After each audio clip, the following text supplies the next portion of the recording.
So I just had the little gurney, like The little gown. hospital gown with nothing on underneath it. No shoes, no clothes, gown, nothing on underneath.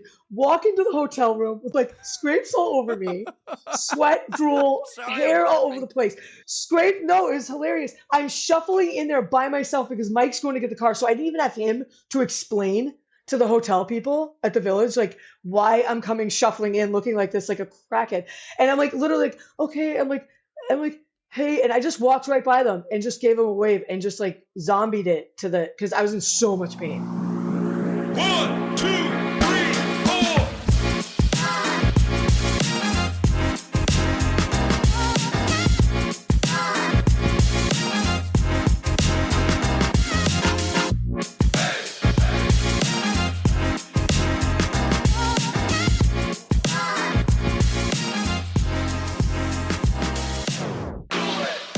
What's up, everybody, and welcome to episode 49 of the On the Runs podcast. We are back in person, as you can see right now.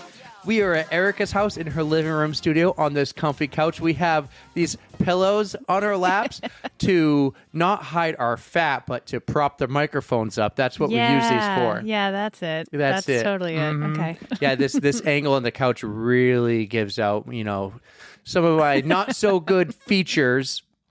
I'm going to just use it as a microphone prop. It's perfect, man. It's yes. perfect. How are you? It is good to be back in person. I agree. After you've had nothing but sick children and just busy life. Traveling and on the go, Mm-hmm. and it has been crazy the past few weeks, and I'm glad we're in person today, even though it's a little harder to do the Riverside virtually with others. Mm-hmm. I'm glad to be in person. High five. We're back. Yay. Episode 49. How have you been?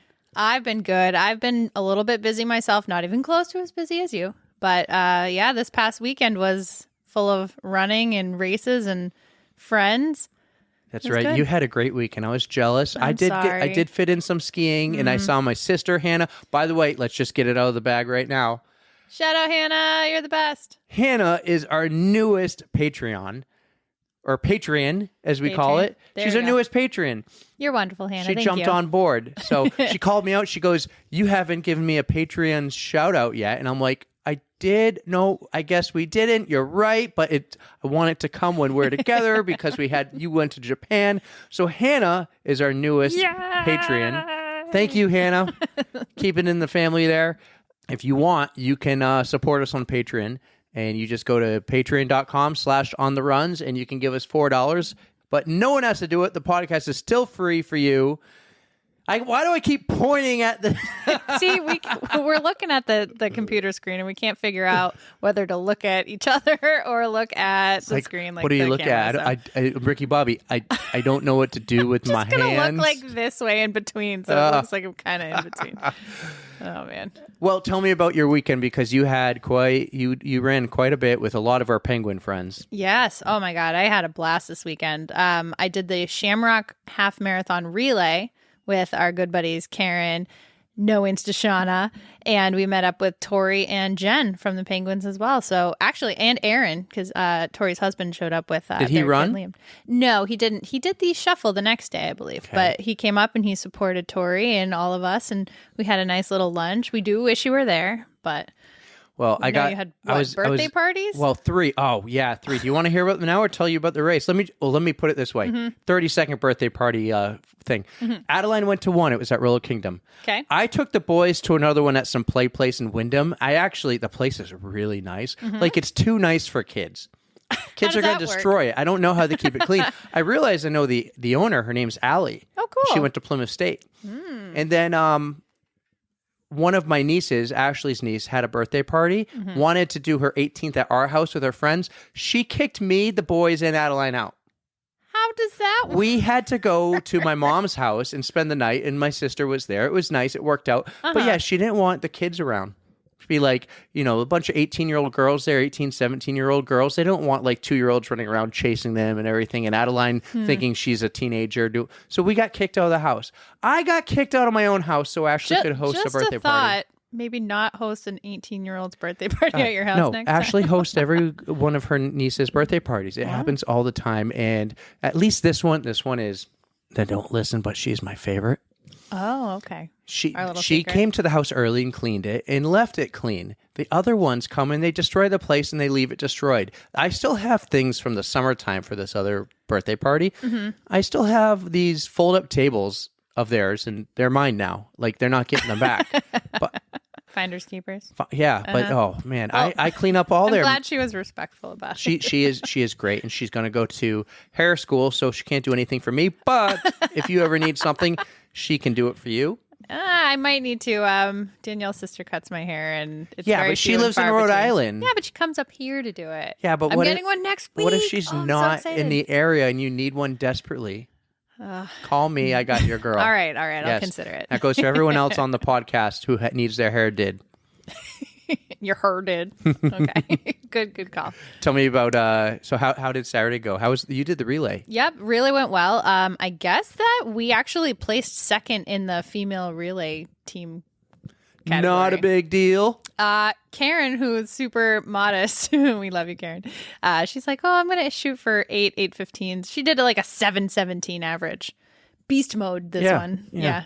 I She's expect got a nothing lot less coming from up her. this summer. She does, and she is working for it. Yeah. So she's gonna do fantastic in all of her races. Yeah. Especially there's Trans Rockies. There's only one thing I'm better at than Karen. There's something that she... Okay, It's- tell me. I It's have skiing. to know. Oh. But she's my new ski buddy, and I push her limits on the Okay. mountain. Oh yeah, Okay. and it's fun. All right. She keeps up. She does everything I do, and I'll be like, "Hey, let's go down this trail or take this backcountry trail. You sure I can do it? Yeah, you can do it. All right. Yep. Well, videos next time where it didn't happen. They got some, but okay. Good to know. But yeah, Sunday was awesome. We had the Eastern States 20 miler, who actually, our next guest was actually there, and she did quite well. We can talk about that later. She did really good. She did really good. But I got to see OG Mr. Hype Man Dave. I didn't know he was going to be there. You must have. Oh, we've been talking. Yeah, we were planning this. So Yeah, he slid into your DMs a long time ago. he's such a good buddy. But he kept me company the whole time. I kind of ran away at one point, but like he stuck through it. I think I only beat him by like 10 minutes, if that, like less than that. But he did fantastic. Like he is going to be ready for Boston. Yes. This is his last long run, almost to Taper Town. Mm-hmm. I got some exciting news for everyone. This is news to Erica too. We're going to have some big time Boston content coming. So next week's going to be our big 50th episode, okay? After that, it's the week before Boston. We're going to give you 2 episodes that week. 2 episodes. 2 episodes. Okay. All right? Yeah, I only knew about one. The following week, Uh-huh. I think we might do it's not really live, but it's going to kind of be a live show. Okay. And we'll have those details when we talk to.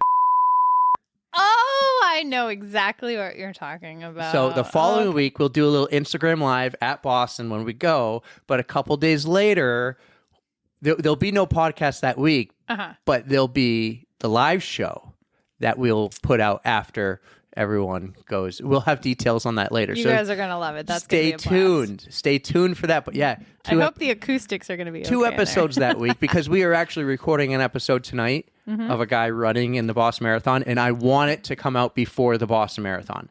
Okay. So we got those 2 big episodes with the 2 big Boston people. It'll come out that week. Awesome. So yeah. So looking forward to it. All You right. guys should too. All right. So tell me about yesterday's race, the 20 miler. All right. So it started off a bit of a doozy. The shuttle buses wound up getting a little lost and we showed up a little late. I think we had a half an hour until start time. They must have been using Apple Maps and not Google Maps. Those iPhone people. I cannot confirm nor deny that, but it was kind of a mess trying to get to the start. And of course, the bathroom lines, once we get there, were just out of control. They had like 8 porta potties for 500 people. Like, we're like, what's going on here? Well, what's the math? 1 porta potty per 75 people? Something like that. Right? Okay, let's see. Let's do some quick math here, everyone. I mean, the numbers might work, but How many people were there? 500? I'm just estimating. 500 divided by 8. We're going to use that. That would have been 62 and a half people. Well, people were just taking their sweet ass time then, and we're like, we have 10 minutes before, and we had to walk to the start line. It was maybe a good. I don't agree with 1 porta potty per 75 people. I think it should be 1 porta potty per 25 people. Yes, but they're expensive. But when you buy more, you get a deal. It's like it's expensive for one, but not that much for two, and not that much for three. You would hope you'd get some deals, but who knows? Maybe because of the business aspect, you got to clean them, and it gets a little messy. But who knows? It's a crappy job. It is a crappy job, quite literally. But yeah, they even mentioned that if you're still in the porta potty line, we're going to keep the start line open for an extra 10 minutes. So you had a 10-minute window. You had to cross the start line by 11:10, or else there was an issue with the drawbridge. Like you were going to get stuck on the wrong side. So I actually started the race. Dave and I started maybe like 3 or 4 minutes after gun time. So, I mean, day was nice though, probably in the 50s. But then mile 7-ish, you get closer to the coast, and the wind just would smack you right in the face. It was really rough at times, to say the least. But this one was bad. I was having a real hard time. Like it was at the point where you had to kind of like bend over to cut the wind. My PR half marathon, it's one of the ones in Hampton Beach area in the fall. Smutty Nose Yeah, Rockfest? that Yeah, one. I love that one. I probably would have been a minute faster. Solid 30 seconds faster, if not a telling you, minute. man. Yeah. But the last 5K was all headwind.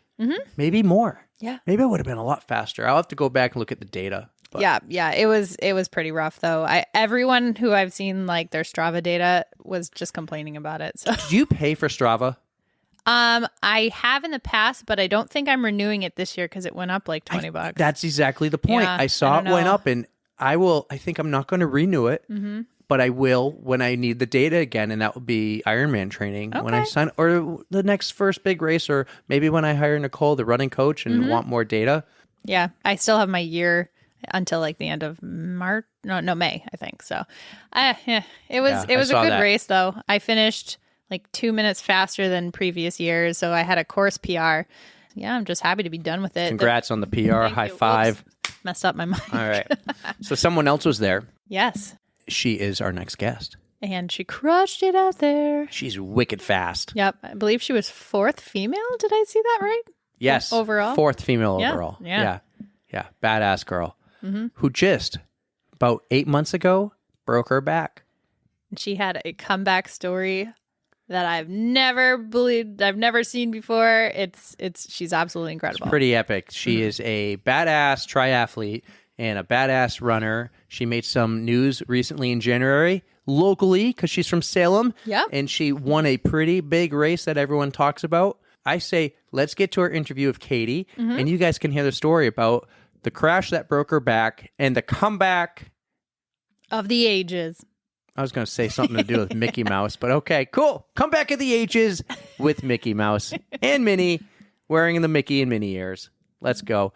Everyone, enjoy our interview with Katy. I don't know why we keep high-fiving. It's because we're looking at each other. It's fun. I missed you, dude. Enjoy the interview with Katy, and we'll see you guys on the other side. Our next guest on the pod is a local runner from our community. She's completed in over 60 different Ironman events, including 2 trips to Kona. Most recently, she had a bad accident at Ironman Mount Tremblant 70.3 that put her on the sidelines for a while before making her big comeback and winning the Walt Disney World Marathon just 7 months later. It is our pleasure to welcome Katy Cargiulo. How are you, and thank you for joining us. How do you pronounce your last name again, Katy? Let's hear it. Cargiulo. Yeah. A lot of people mix that one up. Don't worry about it. I got one. Honestly, I'm super stoked to be here. I got one of those last names too, and people who listen to the pod know I have a hard time with some last names, so it is nothing new for me. But super happy to have you joining us on the podcast. Oh, I'm super excited to be here. I mean, nothing I'd rather talk about than like swimming, biking, running, and running even more. So, yeah. That's perfect because that's what we're here for. And just from that short little bio, I am super stoked to get to talk to you. I mean, you just sound like an excellent athlete, and I can't wait to hear I've what got a stories you bunch. come up with. So let's get started. Let's break the ice. You are from Salem, New Hampshire. You're local. You're one of us. So I've lived here for the past 7 years. Yeah. I'm originally from New York. So like down by the city. So Westchester County, New York. I did go to Keene State. Oh, That's where I swam at Keene State. Yep. So I graduated from Keene State.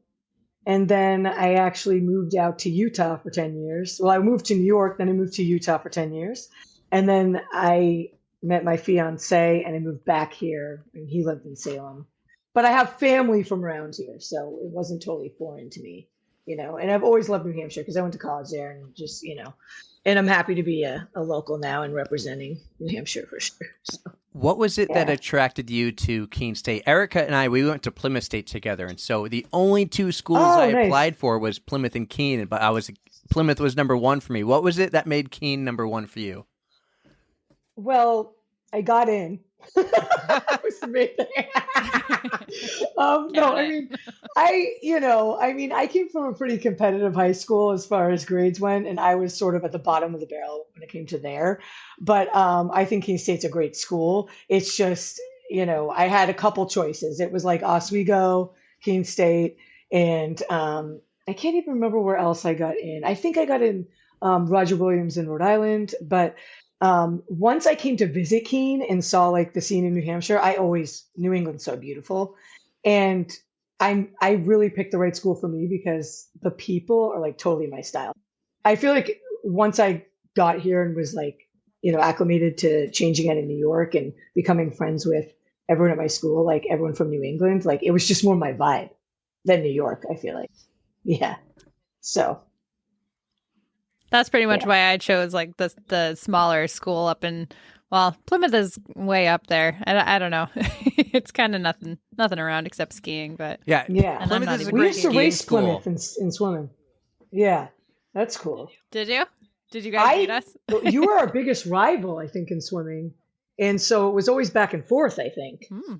between us. I can't really remember. It was so long ago. I'm kind of shocked to I'm hear that old, I knew so. I knew nothing about the swim team. Yeah, so yep, Good for you. Plymouth State was our biggest rival. Yep. When did you get into swimming then? Because if you swam in high school and college, you must have started at a younger age. Yeah, so I started swimming on like a summer team when I was like 6. And then I started swimming on a winter team when I was when I was 10. So I was swimming competitive from when I was 10 all through, like high school and everything like that. And I really wasn't going to swim in school, like in college, but I was just in the pool, like just trying to get a workout in. And then the coach came up and was like, "Oh, like we're D3. Do you want to like join the team?" And I was like, "Yeah, actually, I think that would be good for me. Like I love to work out. So I'm like, I don't know what I'm going to do to fill my time anyway." And I didn't even know that your swim team was like in operation. Like I didn't even know they had a swim team. I was like, so I'm like, yeah, sure. And so I ended up swimming all 4 years and I was the captain of that team. I loved it. It was fun. I did long distance events. So, but yeah, it was a big part of my life, all my life. So that was the main sport that I did growing up and everything. So Katie, this swimming thing sets you up perfectly for your future in triathlons. How did you originally start So I getting into moved those? out to Utah and I was looking for, once again, I was about 26 and I was looking for something to fill my time, like as far as like a schedule, because I was used to like the schedule of swimming and everything. And I was looking for something to fill my time. So I started running just for fun. Like I always kind of liked to run a bit, but like nothing serious. Like I did track for a couple of years in high school, but like that was like the extent of any running I did, nothing really long distance. And so I started running to stay in shape. And I was doing like master's team out there for swimming just a bit. But then I got really into running. I signed up for a half marathon. And as soon as I did that, I was like, wow, I'm really into running. This is awesome. I'm going to do a bunch of running races. So I started signing up for trail races and I got really into trail running.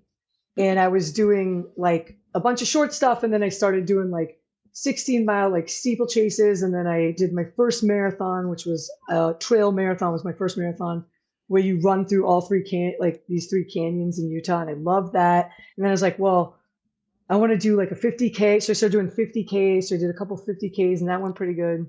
So I was doing a lot of trail running. I was like really into it. I was like heading to maybe do like 100-miler. That's kind of where my brain was at. And then I wait tables and I was waiting on one of my friends that I used to see at trail races and he was doing Ironmans. And we used to talk about running all the time. And then one day I just like had mentioned in passing that I was a swimmer and he's like, "You're a swimmer? Like, what? Like, especially if you swim long distance, like if you're a swimmer and you run these long distances, you should do an Ironman. And I was like, okay. So I signed up for a half Ironman as my first one that year. And then I didn't even have a bike. I didn't know how to bike. I didn't know how to clip in, nothing. Didn't know how to take water, nothing. Like I was a terrible cyclist. And Clipping in I is bought one a thing. road It's bike. clipping out. Yeah, clipping out. Yeah, exactly. It was just like, I remember like I was with a friend of mine and they saw me on the bike for the first time. And like, what are you going to do? Like, you signed up for a half. Like, you can't even turn. I couldn't turn around on a bike. Like, I couldn't do the. So that was where I was at in March, and the race was in June. So I got it together. I put Oh. some clip-on aero bars like on a road bike that I bought, and I did the Boise half Ironman, and I did somehow I didn't. I remember I had one of those big like Eric. You'll know about this because you've done an Ironman. I'm sure you've seen the big like water features in the front, like Yeah. the old school like profile. It was just like this big like jug. It carried like 50 ml. It was a bunch of liquid you could carry. It was like super heavy. And I just put one of those in the front so I didn't have to grab water from the aid stations. And I just used that because I couldn't grab water from aid stations. And I did pretty well in that race. I think I went a 5:06 for like it was my first half Ironman. I went a 5:06 and I placed like seventh in my age. And then I was like hooked. Wow. I'm like, okay. 5:06 is So awesome. right after yeah, so I did 5:06. Especially for not knowing how to ride But, a bike. Yeah, I think I swam a 32, I biked a 256 or a 253, and I ran like a 137. So this is just super impressive as it is. You skipped over like the sprints and the Olympics and like Oh, I never went did straight I've to never done a half. sprint to this But, day. oh wow. I've still never done a sprint. And I've Oh, probably really? done two And I have- Olympics like in my life. But I knew I was going to be a long distance person because I really loved the marathon. Yeah, your half marathon time was like so good. It's better than I've never done that well. But it was like ignorance is bliss with this whole entire process for me because if I'd known what I know now, I would have never accomplished half the stuff. It was like all the ignorance, like thinking, oh, I can just do this. And now I'd be like, you can't just do that. Like it's so hard, So anyway, I went and signed up for literally like right after that, I went and signed up for the half Ironman in Boulder and did that in August. And then I placed like fifth in my age there. And then I got a ticket to the World Championships in Vegas, You're good. which was really close to where I was living. So that was like 6 hours away. So I'm like, oh, we Wow. can drive there. Not realizing that like usually the World Championships aren't right in your backyard, basically. Yeah. I'm just thinking, oh yeah, they're always in Vegas and this is totally normal. So we went there and I got my butt kicked. And that was my first season. I think I did one Olympic that year. And that was my first season. And then I did an Ironman I signed up for an Ironman that fall and I did Arizona as my first one in 2012.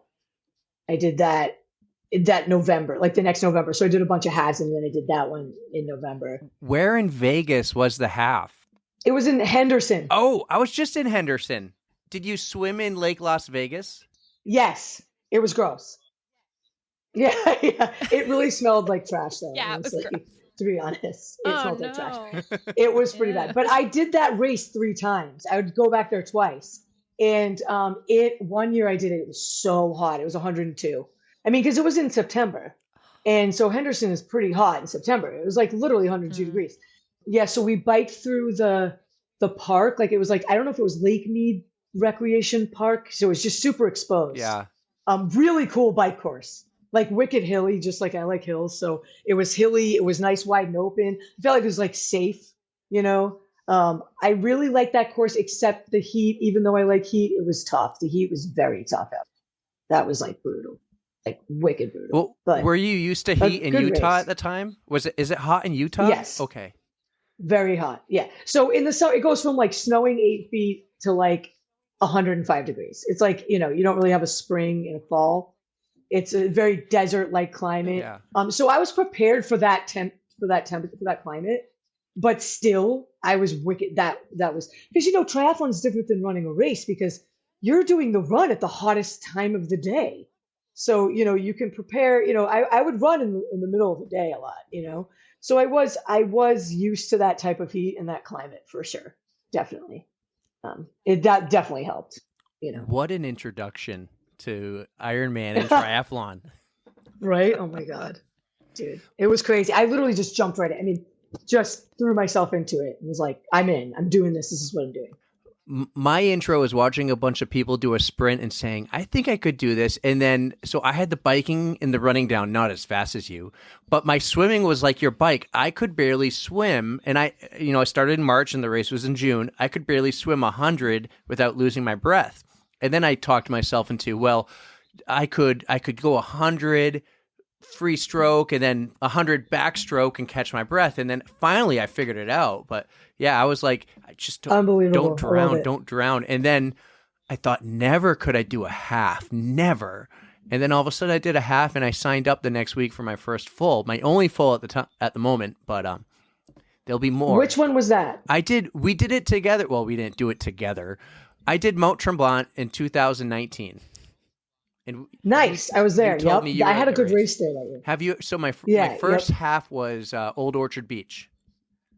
Okay. I've never done that one so I raced professional for 6 years and they have a thing where they only have certain races you can go to. Okay. So Old Orchard was out. Even though it's so close, I could never do it because they didn't have a pro field. But how did you become a professional? You couldn't even do it for fun? Do you have to like qualify, or do you just at one point say, I'm going to go in the professional field?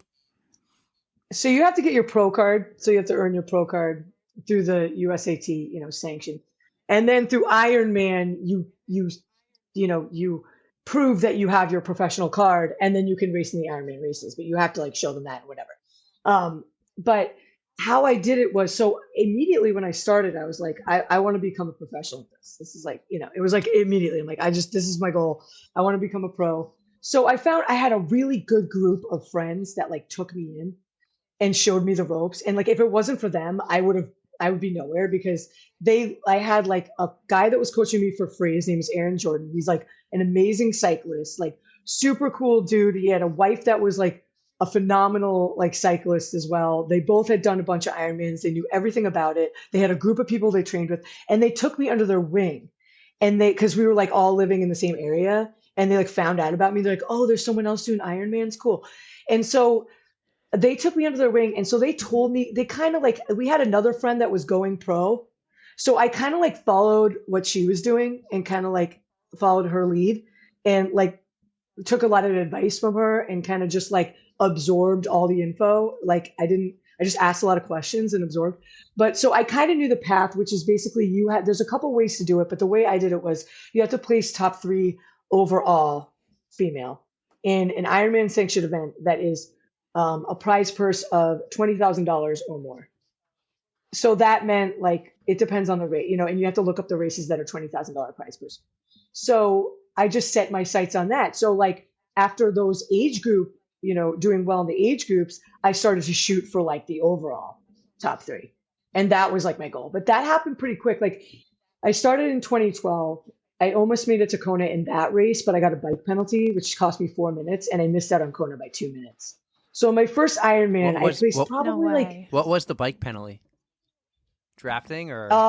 Blocking. Like it was in Arizona. I came out and like I didn't pass the guy fast enough within 20 seconds. They called me, and I didn't know. And this is my first Ironman, so I'm like, whatever. I don't know what's going on, And so I was in Ironman jail for 4 minutes, right. And then but I wasn't too worried because I'm just out there trying to do this thing and finish the thing, And I did that Ironman in 10:51. So I placed 4th. So that was good, but like they were giving top 2 for Kona. And so I was like, I really want to shoot to try to get to Kona in my next Ironman. That was really the goal. And then the pro thing was sort of like simultaneous. Mm-hmm. And I trained I basically from 2012 to 2013, 14, I trained my butt off. Like I was cycling with these people I had no business cycling with. I would go out on rides for 5 hours and be like tearing up the whole time because I was just chasing like up and down canyons, like starting at 8,000 feet, going up to, just crazy things I had no business being on. I had no idea how to descend. I'd be like petrified every time I'd be out there. And I just kept going out there with them and just getting my butt kicked on the bike. You know, the run, I kind of had a strength there, and the swim, I was all right, you know, but the biking, it was so hard. And so I just put myself in these crazy situations and just kept doing it over and over. And just, I had a good support crew with these people that I was training with. They were so awesome. And my coach at the time, he kept pushing me and was such a good like mentor to me. And his wife was such a good mentor that they just kind of kept me rolling. And I just chased them all day. And I thought that everybody that trained for Ironmans were like these people. So I just thought I was like, you know, the same pace as everybody else, you know, that's training for an Ironman. I didn't realize that these people were like top notch. I didn't realize how good they were, you know, like, so I'm just like trying to chase them, thinking I need to be up with these people to be normal. And really, I think I was pushing myself a bit ahead, you know?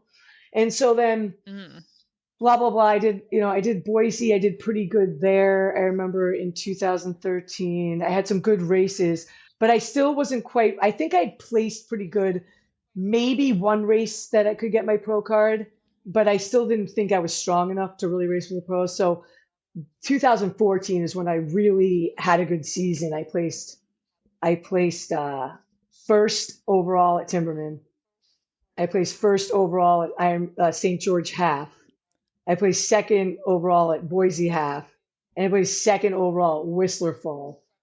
And so then I was like, boom, I got my pro card. All those, like, so I'm like, and then I went to Kona and placed sixth at my age. Whoa. And so I was like, I'm ready. I am so I wasn't impressed. ready, but I thought I was ready. So impressed. I mean, it's really, I mean, people do these things, you know, you see it all the time, but I'm like, but I didn't realize what I was doing, you know, I'm just like, this is totally normal because the people I was surrounding myself with were sort of doing the same type of things, you know? Yeah. And so a lot of the guys I felt like had a little more competition. So, and I was training with a lot of guys. So I was like, well, maybe that's why they're not placing like top 3 in their overall. And maybe I just am because I'm a girl. Like, I didn't know, you know, so I placed sixth in my age in Kona, and then Was that in the age like, group okay, I think field or I'm the ready. pro field? No, it was in the age group. That was just in my age. Okay. Like, I didn't. Yeah. So, you know, I mean, it's tough there. But I'd already gained it in those other races all throughout the The season. pro so I was card. like, all right. And you only have to do it once. You only Yeah. have to gain the pro card. You only have to have one race where you place top 3 overall amateur. It is hard to do. You know, I think Kona is very hard to qualify for, I will say. It's one of the hardest things I've ever done. Is that different than when you see some athletes who it will say like AWA? Is pro card and AWA different? They're way different. Yeah. All world athlete is, I think you're looking at a top percentage. You know what I mean? Yeah. Like you're looking at, I think, I don't know what the percentage is. Like the gold, I think, is like the top 10% in your age, Okay. you know, but this is more of an overall. This is out of every, you know, woman there, you know? So that might be like if I was top 10% of my age or top 1% of my age, that's more of an age group ranking. So it's very, very impressive, but it's different, you know, but very impressive to be AW. It's very impressive to do an Ironman. Yes. And I realize that more looking back, you know, like I have so much respect for people that train for Ironmans.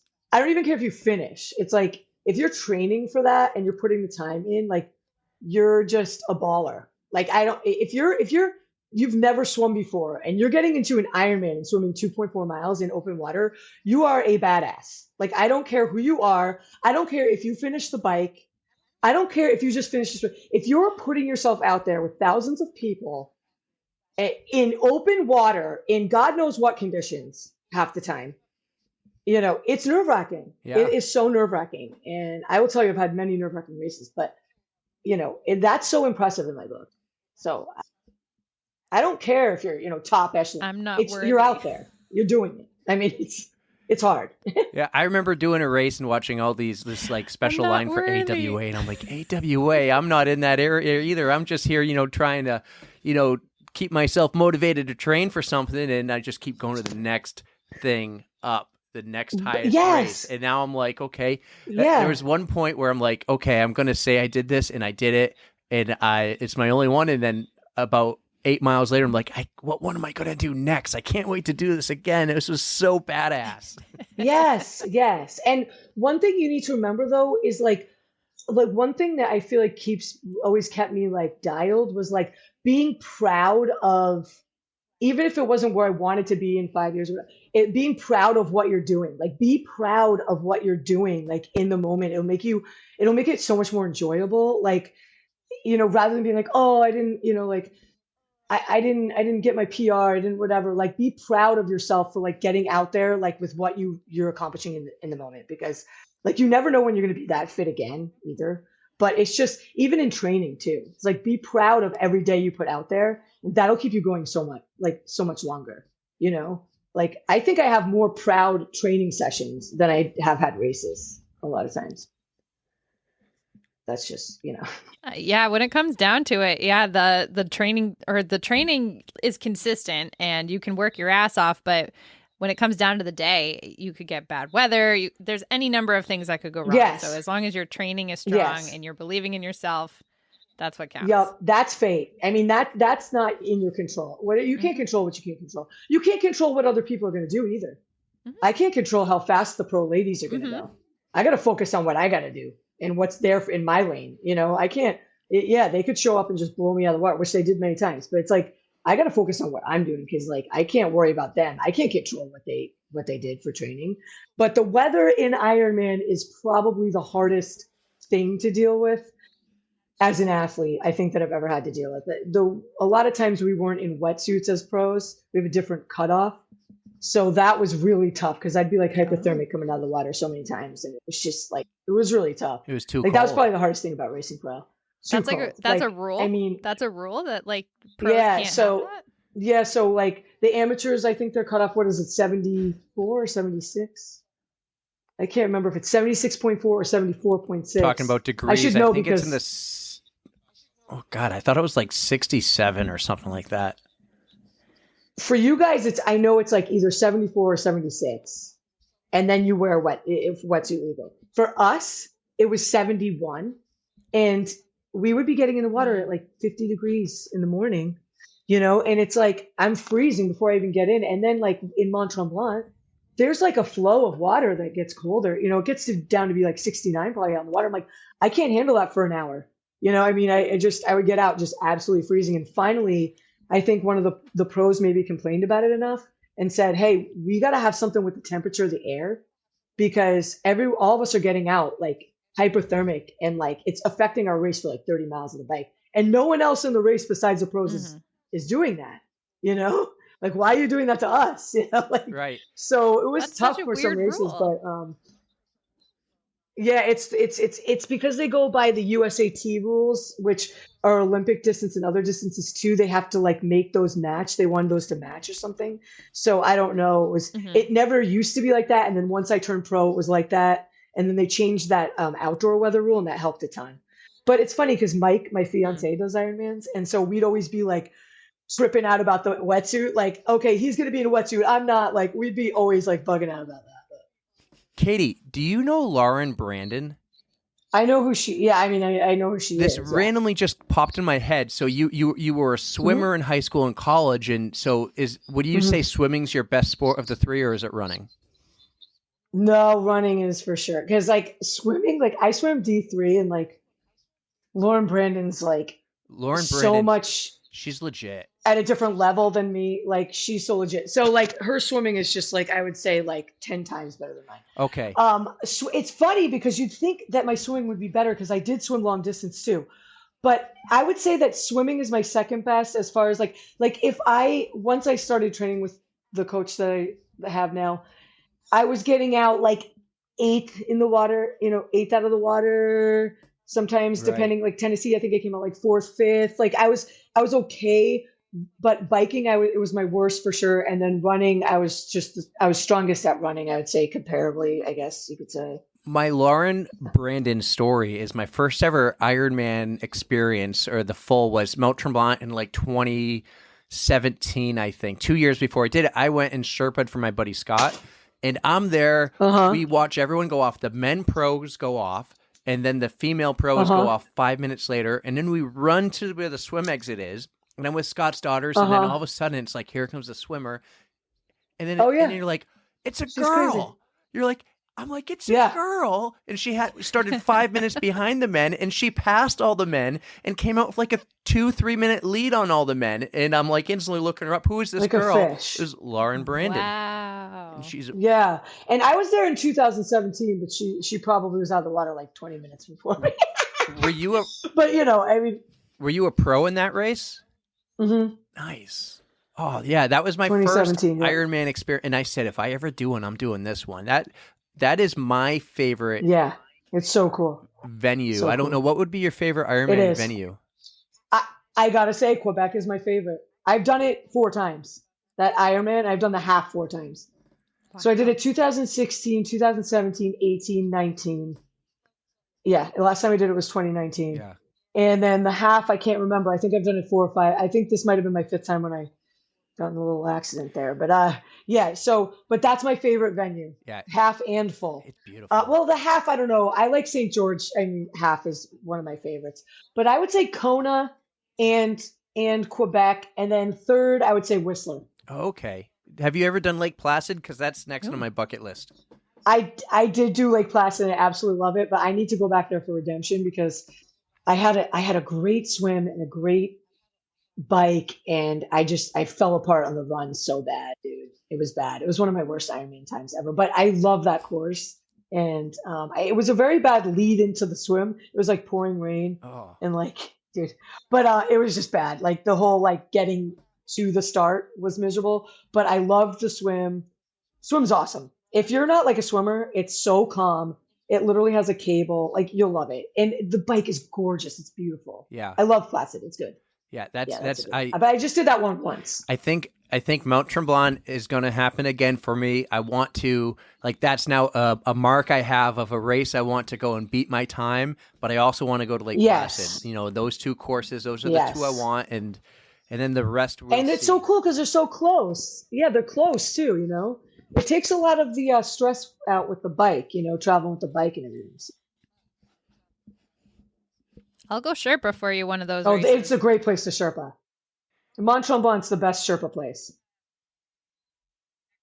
Excellent. Lots of good viewing spots. And Oh my good gosh, places Erica, to it's cheer. amazing. It's amazing. And they have this little village there. It's like a ski village. You can get like the fries, the poutine or whatever you call it, like the fries with the You'd be gravy. in And heaven. they have all these little So shops. I can be eating those on the It's sideline. honestly, while it's he's so, passing. and the run Go, comes dude. right through the village twice. It's so cool. It's so cool. It was a big reason I picked that one for Sold. mine. One I'm was sold. because I was there already, but I knew it would be good for. I had my daughter was 3 at the time, and my parents went, and my wife Ashley went. So Yep. I knew it'd be good for them versus if they were at like. And I did the same for Old Orchard Beach because I'm like, hey, let me just do the race, and you guys can Yeah. hang out at the beach. You don't even have to. It's something to think about. Right. Yeah, because of that.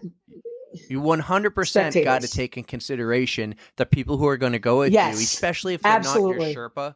Like if they're just going to be there to Yep. be there, you got to consider the venue. And Ironmans and triathlons are probably kind of tough for that because you go out on a 112-mile bike ride. Sometimes you don't even come back, and it's like, okay, what are we going to do You for don't see 6 them at all. hours? So Mount Yep. Tremblant, I probably ran 6 miles from point to point, but all within that village, and it was great. So yeah. Mhm. Let's. I did Cozumel by myself, and that was tough because I had to like fly there, Ooh, build my bike. right. Like that one was tough. Well, but, Scott did Cozumel. it was cool. And I told him I can't go. Like, I'm just like, I just can't pull it off. And then he goes, That's a cool. he's like, I'll pay for you to go. And I'm like, well, Ashley, he'll pay for me to go. And so I went to Cozumel, Scott, Wow. and I'm lucky I was there because Oh. we had a hospital visit until 2 a.m. after that race. Oh my gosh, no. That was a great race. Yeah. Oh. Talk about he just wasn't hydrated enough for what was like the hottest day of the year in November. Yes, Yeah. it can get so hot there. Oh So my gosh. you did that yeah, one it's by hot. yourself. We actually Yes. met a girl there from Hawaii doing it by herself. Her name was Jocelyn. So I kind of Sherpa'd for both Scott and Jocelyn. Jocelyn really didn't need me. She was well off on her own. She was experienced. But I'm like, if you need anything, I'll track you and you yell at me or whatever. I'll get you something. So It was crazy. Yeah, it was crazy because the building of the bike, it was the first time I had to build it by myself because Mike, my fiance, he's like an engineer. So he like does all the stuff with the bikes and like a lot of times he builds our bikes and breaks them down and he can like work on the bike. But it was the first time I had to like build it and break it down myself. I mean, I can do it, but I would always have him there. But like, so that was a little nerve wracking, but I did it and it was fun. Does he It was join fun. you for most of your races? Because it seems like you travel quite a Yes.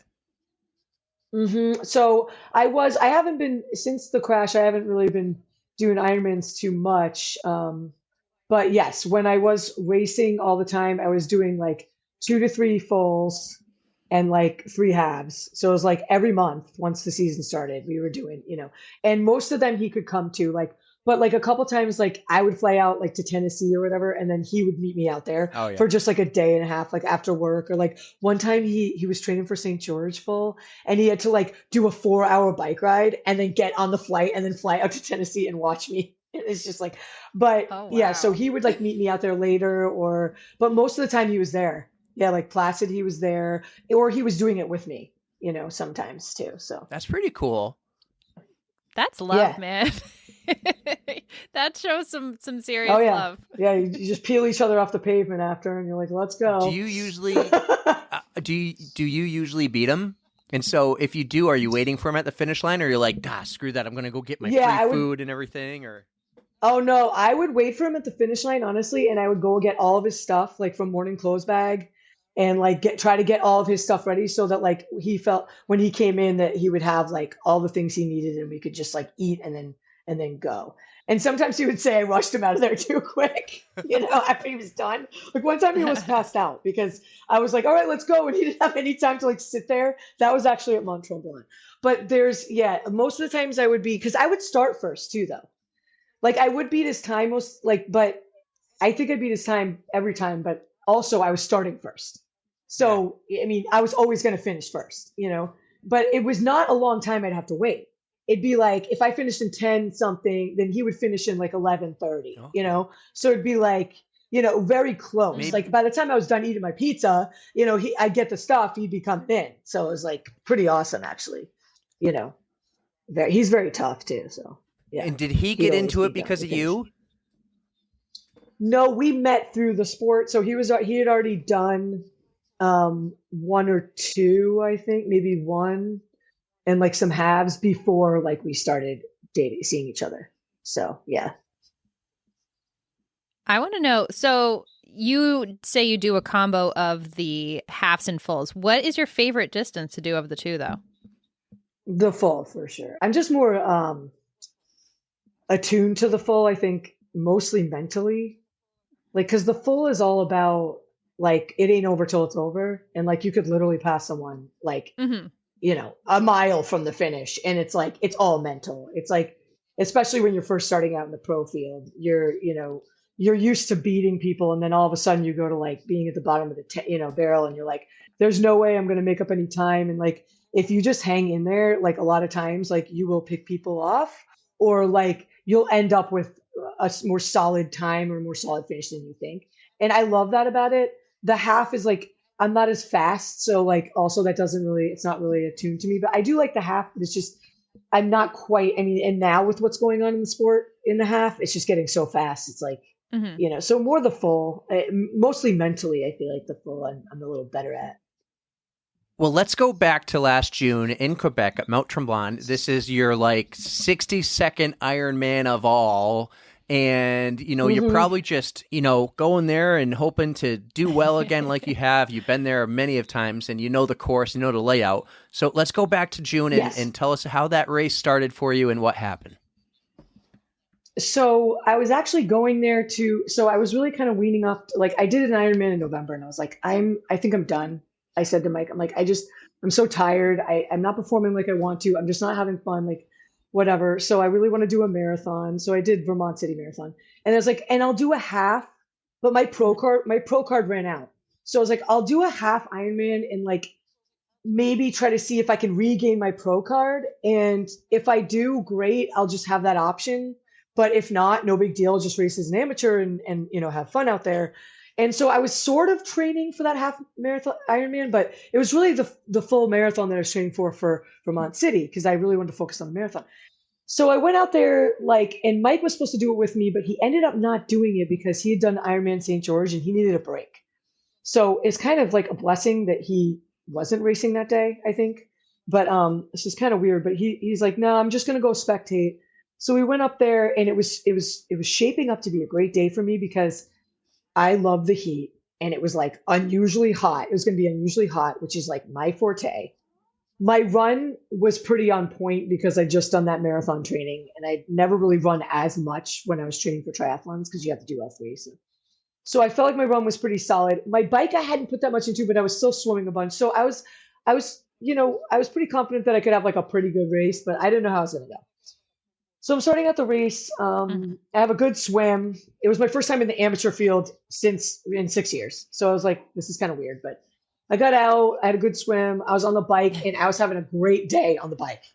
I mean, the first time in a while that I felt solid on the bike and felt, maybe because I was in that amateur field and it was like a little more fun for me rather than chasing like I always was in the pro field. It's like no one out there. It felt like it was just like in the mix, and it was just like fun, and like I was feeling really solid. And I'm coming to the bottom of Eric. You'll know where this is, mile 40, like where Duplessis is. Yeah. You're gonna do this big climb, okay, and then you get free mileage and speed all the way down this big climb because it's like 8 miles downhill, and you're going about 50 miles an hour. Well, you have to climb up first before you do that descent, and then you just descend into T2 and you start your run. It's great. And so right before I'm heading up that canyon, or whatever you want to call it, I don't know if it's like a canyon, but it's an ascent. Right. And I see Mike, and he's like, babe, you're doing awesome. You're killing it. And I'm like, cool. I'm like, yeah, I feel great. And I'm just like, all I have to do is just do that last blip. And I like climbing. So I'm like, great. I just have to climb. And like, I always like that better because you're not like yo-yoing with people. It's not like mayhem, and then you just get that free speed. So I'm heading up there, and within the ascent, there are some descending points where you're going 25, 30 miles an hour down some of those descents, to climb back up again. And you kind of get shotgunned right back up, And so I was coming down one of those, and right as I'm at the top of that, I see a deer go by. And there's another guy coming on the other side, going 50, coming down the other side. I'm like, oh, Jesus, he just missed that one. Like, I remember thinking now, I'm like, oh, he just missed that one. And I look over to the right, and there's another deer standing on the side of the road. I'm like, shit. So, and what does it do? Within the next minute, it comes out, and it just stands there. And I have like a minute to decide on what to do. And it's either go off the ravine, go into the oncoming cyclists going down Duplessis. And, they're going like a good clip. They're going like 50, I would say. Yeah. And then, or just hope this guy gets out of the way. And I just braced myself and hoped he got out of the way. And I said, the last thought was, if people hit these things in their cars, they're like done. Right. Like, what's going to happen to me? And I just crashed dead on into the thing. And, going like 25 miles an hour. And I felt the deer. I could feel the fur. I remember everything. I was like hugging it. And then it scrambled off, like just absolutely traumatized. And then once he scrambled off, I went flying. And I think what happened was I whipped around and so I was flying in the backward direction in the air. And I landed directly on my back, like blunt force, and then hit my head wicked hard. And I was immediately seeing double. And then I crawled off the road. Like, my initial thing was just crawl off the road. Oh my God. Like, holy shit. And just crying, screaming, doing whatever. I was in shock. And I sat there, and then I was just crying, saying, get help, because people are flying by me at this point. Right. Are you okay? And I'm like, just get help. But like, no one's stopping because you can't really stop. Like, there's nothing you can really do. Plus, they didn't know I hit a deer. Right. They just saw me on the side of the road. They don't know how bad it is. They don't know like that I just, like had that experience. There's only one person I think that saw it. And it was my pro friend's friend that was a pro that saw it actually happen. And she's like, it was horrific. But there's only like one person actually saw it happen. And so everyone's probably, they probably don't know. So they're just going to get help. And one guy stopped. And I was just traumatized. So I just kind of needed someone there to tell me that I was like, okay. Yeah. But at that point, I was getting a lot of back pain. So I couldn't sit anymore. I had to just pace because that was making me feel better. Actually, walking was making me feel better. And then seeing double went away. So I was like, okay, I think I'm all right, but I'm still in shock. So I don't really know. And I'm pacing back and forth. This guy stops. He gets my bike out of the middle of the road. Thank God, because that could have killed somebody. And then he's like, I have to leave you and go get help. I need to go tell it. So I'm like, that's fine. So I'm still pacing. And then they came up with a little emergency vehicle, like I'd say 10 minutes later or whatever, and because they can't drive cars up there. And so they drove that little emergency vehicle and they're like, what happened? There was another guy there that had popped a tire and he had walked down and he was to where I was and they were talking to him. And then they look over at me, they're like, what happened to you? And I'm like, I crashed into a deer, like head on. They were like, oh my God. And they just went into like full fledged. They just cut my kit. They're like, where's it hurt? I'm like, my back. They just cut my kit right off me. $300. There you go. Yeah. First time wearing it. You know, those expensive those things are. So I'm like, okay. And I'm just like, so I'm standing there and then they just, I just kept asking them like, am I okay? Am I going to be okay? Because I was like in shock. I couldn't tell. And they're like, I don't know. They were basically like, I don't know. Like, I can't tell the extent of anything that's going on. And so, they looked at my back. It was all scraped up, elbows are scraped, whatever. And so they were like, I was like, can I please call my boyfriend on your phone? And they're like, yeah. And I wanted him to hear my voice when he got that call because I knew he'd be tracking me. If he didn't see the tracker moving, he'd probably think I got a flat or whatever. But if he saw a phone call coming in after that, from Quebec, I didn't want him to hear them first and go, oh my God. Right. So I just wanted him to hear my voice. So like, babe, I'm okay. I hit a deer. And he's like, what? And then I passed it off to them because I couldn't even talk. Babe, I'm and okay. They were all in shock. I hit a deer. Yeah. He couldn't believe it. What? He thought, I thought you were going to fly. Like, what? So then he raced to the med tent and they took really good care of me down there. The guy, they put me on a stretcher, brought me into the med tent.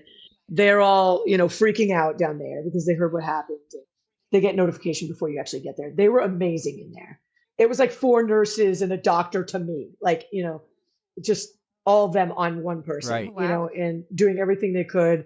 They hit me up with like some fentanyl, morphine, like immediately, but they're like, is the pain still there? And I just kept saying, it's in my hip. It's in my hip. Like, I'm in a lot of pain. I just don't. And they're like, well, it's very unlikely that you broke your pelvis, but I just kept saying, yeah. And even after the morphine, they'd be like, is the pain still there? I'm like, yeah, like it could still feel like I knew something was wrong, like that I broke like a ton of bones, but they didn't have an x-ray there. So they're like, you're going to have to go to the hospital. But I got up to stand to go to the bathroom in the middle of the place. You're kind of able to This isn't a code brown, but right. Yeah, I was able to, but once I went to do that, I was in such agony. I couldn't like even stand up or sit. Like sitting and standing was just agonizing. And Mike's like, okay, we need to go to the hospital. We can't just trust what, So that was the worst, was sitting and stand. I could not sit down or stand up. That was just agonizing. So went to the hospital, but we couldn't get his car out of, his car was parked in a place where they had blocked off. Right. Because of the race. And it's kind of so tough he had no car to you kind of got to get there the day before, really, with the car situation.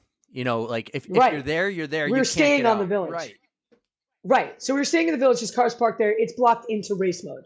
They're not going to let him out. So I'm like, he's going to have to come with me in the ambulance. So he rode with me in the ambulance, but the hospital was like 45 minutes away. So once we got out there, we had no car. Yeah.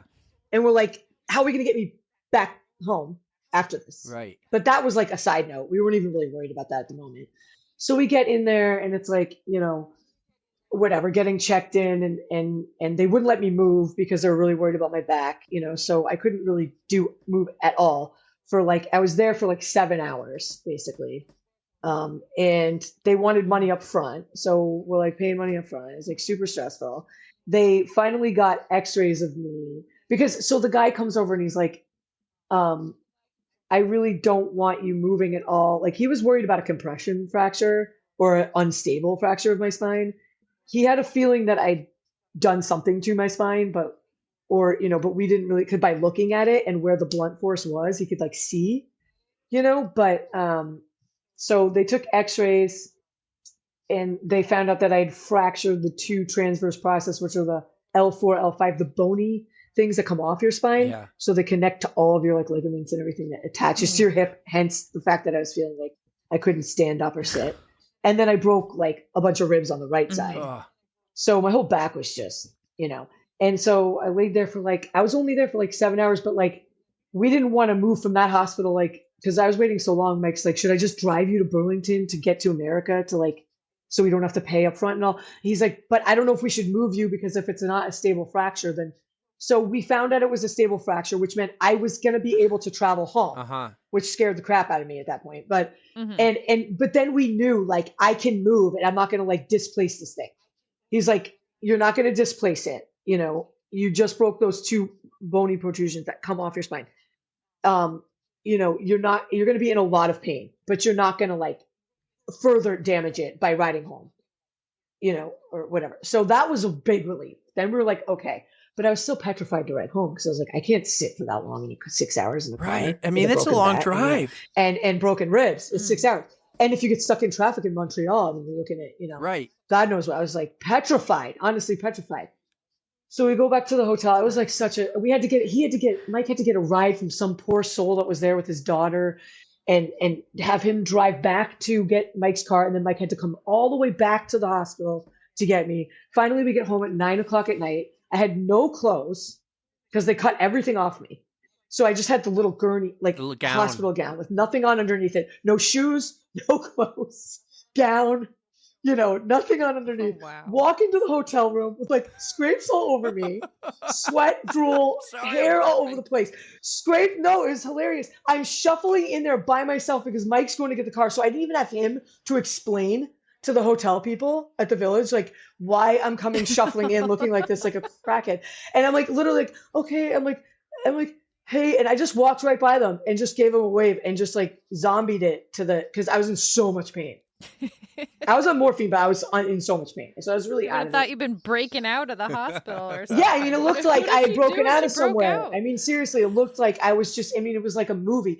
So I get into the elevator, I get up and I was just, I was pretty much in agony, you know, then, and then the whole ride home was just, it was pretty much a nightmare. And then it was, I got to get to a spinal specialist, you know, and get the, you know, so that's the story. That's what happens. We got me home. I had to keep getting out of the car though. Yeah. I got to like the sitting was agonizing, because what would happen is I'd be sitting in the exact part where I was sitting that would be pushing up on the part of Mike's car, the seat was exactly where I broke it. Like right on that side there on the L4, L5, right on that like little like area down by there. It was just pushing on that part, plus the ribs, you know, but that was what was agonizing because it was just pushing on it. So I'd have to get out, walk around. And once we got closer and closer, I'd have to get out more often. And then, you know, I mean, I was still on morphine, but it was still like, it still hurt so much. I couldn't believe it. Honestly, that's a 6-hour drive on a good day. Yeah. I mean, luckily we didn't hit a lot of traffic in Montreal, which saved me. Because if that had happened, I don't know if I could have sat in traffic, like, because I had to keep getting out. Right. How many pit stops do you think you made? So, I don't know, like 10. I think. Yeah.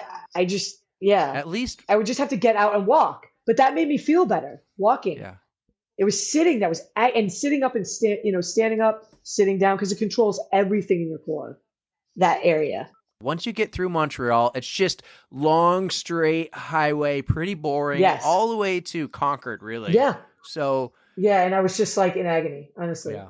I was like, you know, deep breathing. I felt, you know, it was just, and I don't know. I made it though. I made it. And when I got home, I was pretty rough shape when I got home that night. But then, you know, the next day we were able to see the specialist, and, you know, it was the pain that was bad, you know, but when I went to the specialist, he's like, you're going to be okay. Mm-hmm. This doesn't need surgery. You're going to be fine. It's going to heal. The pain is going to be the problem, you know, and it was indeed painful, but I knew I was going to be okay. So I was all right. I was like, if it's based off pain, you know, there's a lot worse that could have happened. So I was lucky. How did they go about treating you? Let pain be your guide. And they were just like, here's medicine. Like I had to get some muscle relaxers because I was getting really bad, like spasms that I couldn't move. Like I'd be in bed and I couldn't roll over or like sit up or just move from the spot I was in. So they just basically gave me like muscle relaxers and like painkillers. And then I didn't take a lot of painkillers. I really relied on muscle relaxers, like, because that seemed to be the problem with the spasms. But, and they were just like, let pain be your guide. Like your body's going to tell you when you can do, you know, rest. Like, you know, that was it. I mean, there wasn't anything I could really do. I didn't need a brace. I didn't, you know, they're just like, you're going to be in a lot of pain. but it's not going to be Oh man. a really, really long time of pain. You're going to be in like a couple months of pain, like, and at first it's going to be worse, obviously, but that was it. I mean, it was, so I was like, okay, I can deal with that, it was definitely the worst pain for the longest pain I've ever been in, but it was the longest I've ever been in pain and the worst pain I've ever felt. But it was like, I knew that it was going to be okay. So I was all right, I don't want to say that doctors don't know what they're talking about, because they do, but you hear a lot of stories where the normal recovery time for an injury is like 12 months or 6 months or like 4 weeks. But then you hear these stories about these athletes, these elite athletes, and I'm going to call you an elite athlete. Here she is drinking out of the Gatorade, an elite athlete. She knows what she's doing. So hydrate, always hydrate. So your recovery, did you feel better quicker than what they might have predicted, because you are a runner and this is your sport, and maybe just you're not even the average athlete, you're an elite athlete. So how did your recovery go, and were they surprised, or what they told you the length of time would be? Did you exceed that, or I don't know if the doctors would have been too happy with how soon I started doing whatever I was doing. But I also know, like you said, like from doctors, like I've had broken bones before, and like I've had to convince them, like, hey, what if I have to push to do things? And then they're like, oh, okay, and it would be fine. So I just knew from being an athlete, like if you watch the Tour de France, and you see those guys, I mean, those guys are hopping back on their bike with a broken collarbone and biking 80 more miles. Like there's a reason that, it's sort of like, you're kind of always uncomfortable as an athlete. And when you're, at a high level, you're constantly pushing your body, and your body so well. It's like, yeah, you may try a couple things that are pushing it a little bit, but at the same time, I feel like knowing that and knowing your body well, you can kind of get back at it faster than maybe the average person, because your body is so attuned to physical fitness, and maybe it heals a little quicker because of that. I don't know. But I've always had, knock on wood, an okay experience with broken bones. Like I broke my ankle in 2018, and it was just an avulsion fracture, but I fractured it, and I was running, and it's just a little side note, but I broke it in late August. It was after Mont Tremblant. And by late December, I placed second in a half marathon. And in February, I won a marathon. And I don't think that the doctor would have wanted me running, doing half the stuff. I started working after 3 weeks, and he was like, I don't really know, if you should do that and whatever. And I was like, I have to, right. And so I did, and I chanced it. Yeah, I took a chance, and it worked out okay. But so I don't suggest, jumping too fast. I suggest listening to doctor's advice, but I do think that, as an athlete, you are able to push it a little more, kind of. And I may have pushed it soon, but I recently started seeing a chiropractor just before the end of the year. And I told him, he goes, how do you find me and all this stuff? And, I forget how I found it, but I go, one of the reasons I picked you over the others was you had an Ironman shirt on. So I kind of figured you might know the sports I like to do, running and biking and swimming. You would understand, versus some other chiropractor be like, nah, you shouldn't that matters. Yeah, because they're gonna they're just gonna load everyone into, I feel like, and I don't mean to I'm not dissing on doctors, I'm just saying, I think a lot of times they put you in one box, and you could be anywhere from 13 to 80 years old, and they may be putting you in the same box, But we all heal at different rates, I think, and we all have different times when we want to push, and depends on how uncomfortable you want to be to get back out there, So there was a lot of times where I was running with back spasms. I would just get a back spasm for the rest of the day after I ran. But that was a chance I was willing to take, because they said it couldn't get any worse. Yeah. And so that was a chance I was willing to take. I was willing to deal with the pain to try and get back out there, because to me it's important. But someone else might want to wait, and that's totally fine.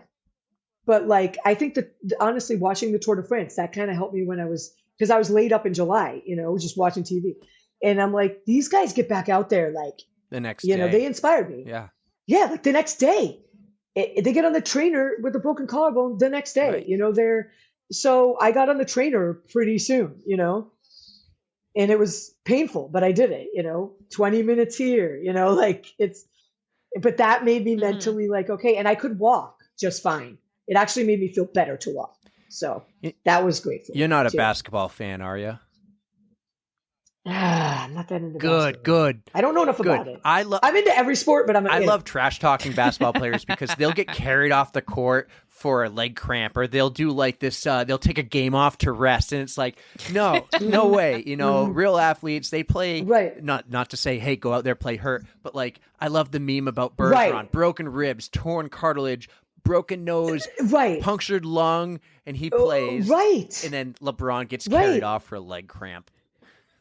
Right. And like exactly with the It's the electrolytes. theatrics, I'm man. like, take some salt and get back out there. Right. But like, the Tour, like if you watch the Tour de France, like it's so that's a great example of like what these athletes, and I think a lot of hardcore athletes do that. I think they start that rehab, like skiers. Mhm. I mean, look what they go through. And they're back out there, and they're destroying those knees and, getting surgeries like left and right. It's like they're back out there going 80, kilometers an hour or however fast they're going. It's like that's, what you kind of, if you're always, I think just even with slight injuries sometimes, if I paid attention to every little thing I had going on, I would have never been racing half the races I did, And I think there are a lot of athletes that sometimes are getting out there like, not at 100% and still doing all right. Right. Or, you know what I mean? I Mhm. think a lot of times, a lot of Ironman athletes, a lot of marathoners, so, I mean, I think that's a thing, I do. I really do.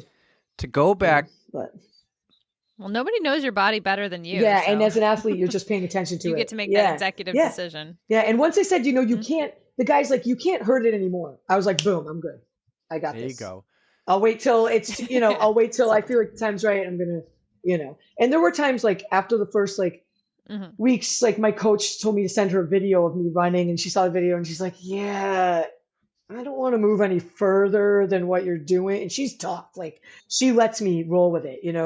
She pushes me, but she was like, Mhm. yeah, you look real stiff, And so to hear that from her, I was like, okay, I'm not Mhm. going to, she kind of held me back and, but, yeah, so that's where I was at, after the race, just judging that. And How long was it before you got back up and did your first workout?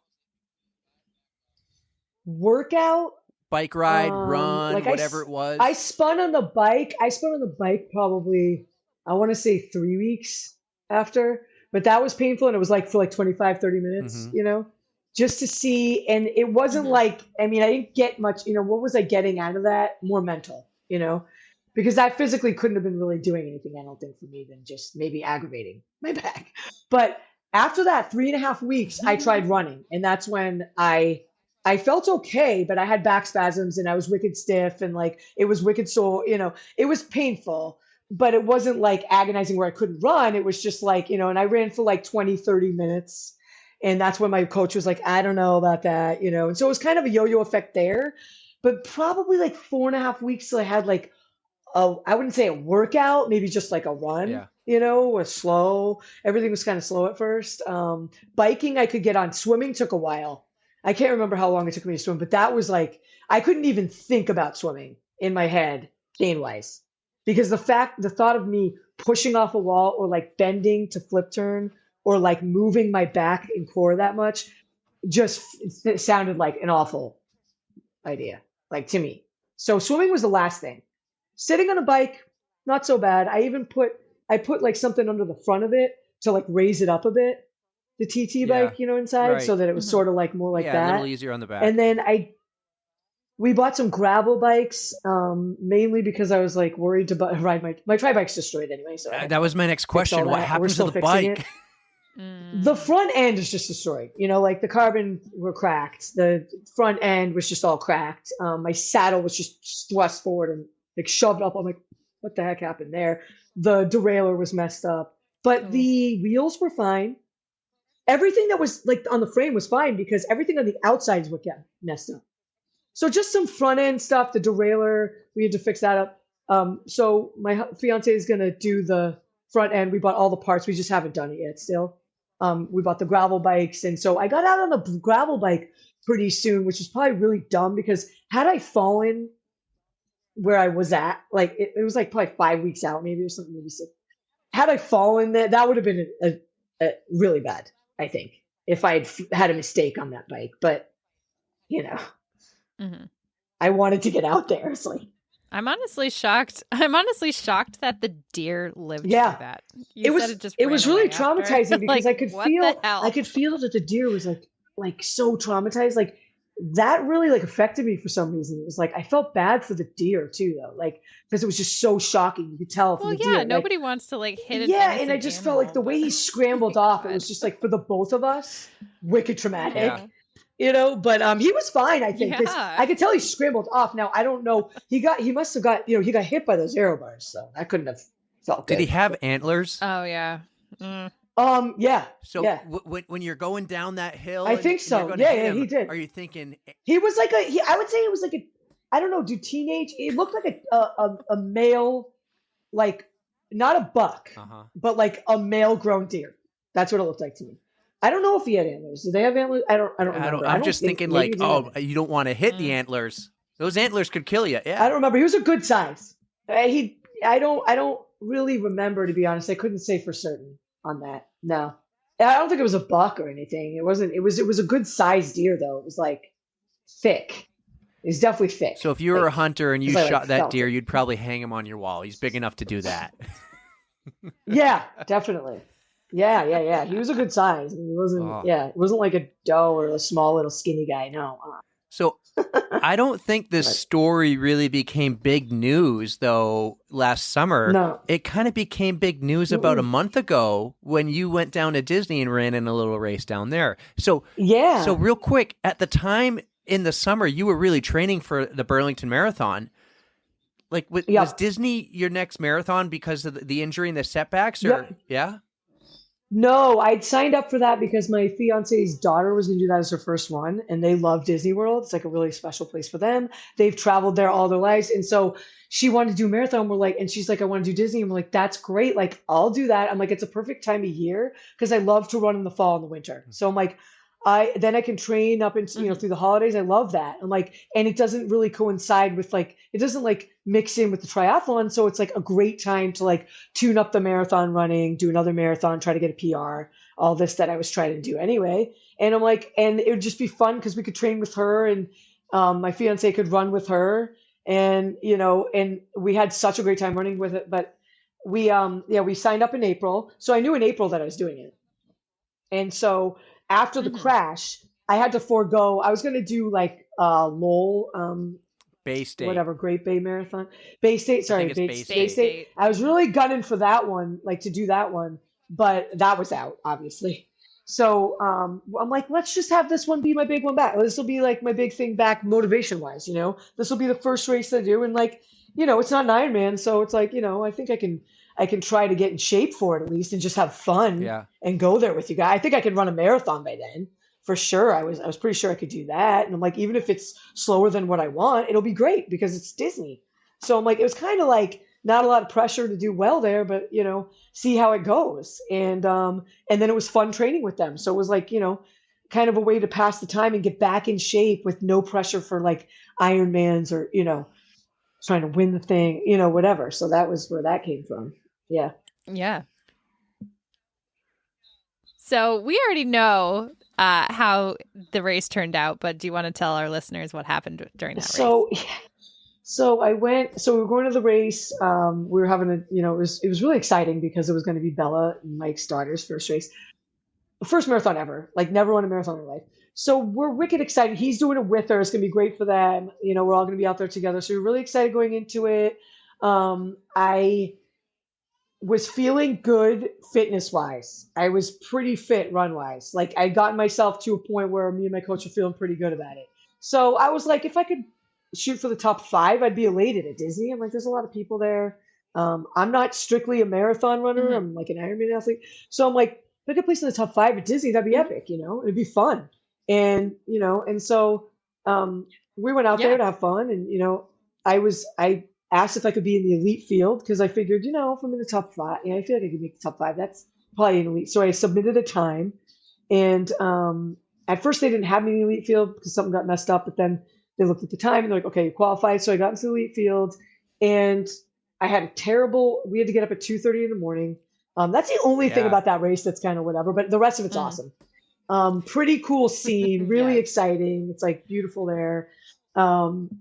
So we go into the race, and I had a terrible sleep the night before. I didn't sleep at all. I had a migraine, didn't sleep at all. Really weird. I'm like, this is worse than any Ironman like sleep I've had. But I'm like, whatever. I woke up that morning and like no. got up. I literally probably slept for like 15 minutes. I got up and all of a sudden my headache went away. And like we were all pumped and we're all having a good time on the way to the venue. And it was just like, I was feeling pretty good, even though I didn't sleep at all. I feel pretty good, And I'm like, it's just a marathon. It's not an Ironman. So, I mean, there's that. At least I don't have to get in the water, That's always a nice like plus. It actually helps a lot. So the temperature's perfect. We're starting in the dark, which is really cool. So we start out. I'm in the front. I see people take off. My race plan was to negative split the thing. I was trying to shoot for like below a 2:55. That was my projected, what I'd been training to do. Mhm. So our paces were, head out at a 6:40. And if you can drive it down those last 13 miles, because the point was to negative split, then that's what we're shooting for. If it doesn't happen, like, don't worry about it. My coach is like, no pressure, but let's try for a 6:40 to start for the first like half and then like drive it down. So I'm heading out, and like there's some people that go ahead of me, and like I can't tell how many girls are ahead.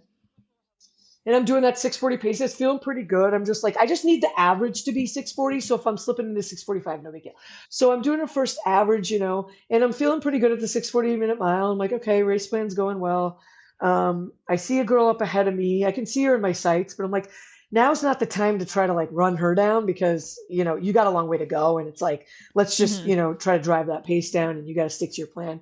Because really the time goal was my goal. It wasn't to win, So I'm like, and wherever that set me up, that set me up. Like if that set me up in third, I'd be elated, but wherever that time was going to be where I ended up. So I'm running, and I'm like, and I get to mile 8 or 9, and we went up this hill, and I kind of reeled the girl in, and I couldn't tell what place she was in. I didn't know if she was like in fourth or second or first or fifth or whatever. So I'm like, but I knew she was in the front end. And I'm like, so I reeled her in without really trying. So I was like, okay, well, I'm just going to pass her, even though I really don't want to be passing people yet. Like, it's not a good place to be in at mile 9. Like, especially if she's like in second or first place. Like, that's not. So I passed her like right after Magic Kingdom, I think, which is epic if you ever run through there. It's so cool. It's in the dark. It's all lit up. It's amazing. There's like a crowd. It's unbelievable. I was crying going through there. But anyway, so I passed her right after that, and then I started to see, and usually when I pass people, like I have this like habit of having people just stick with me, and then I'm stuck with them for the rest of the marathon, and we're like racing, like for a marathon, and it's awful. So I'm like, she's probably going to stay with me if I pass her, but she ended up kind of falling back, which I thought was interesting. I'm like, okay, well, I'm just going to keep in this spot. She fell back. That's kind of weird. I thought she would have kind of hung with me, but whatever. And so I'm just going along, and then I see that there's a cyclist, and I'm like, is that the lead cyclist? Like, could this be in first place? And I'm like, no, maybe it's just some cyclist that's like out here, like cheering people on. That was where my head was at. And then I realized, I'm like, he's just like staying with me. So, I mean, I was pretty sure, I'm like, he's the lead cyclist, I'm pretty sure.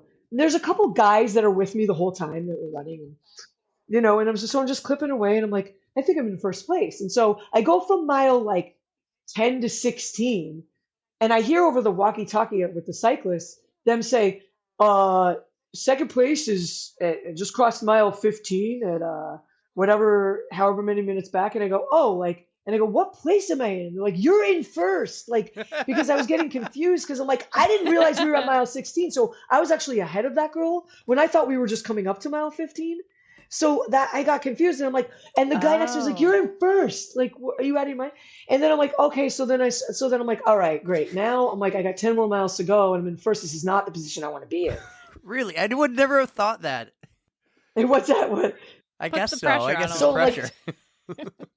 I'm like, this is not the position I want to be in, like at all. Like there's people just now going to be tracking me down, and I'm like running scared.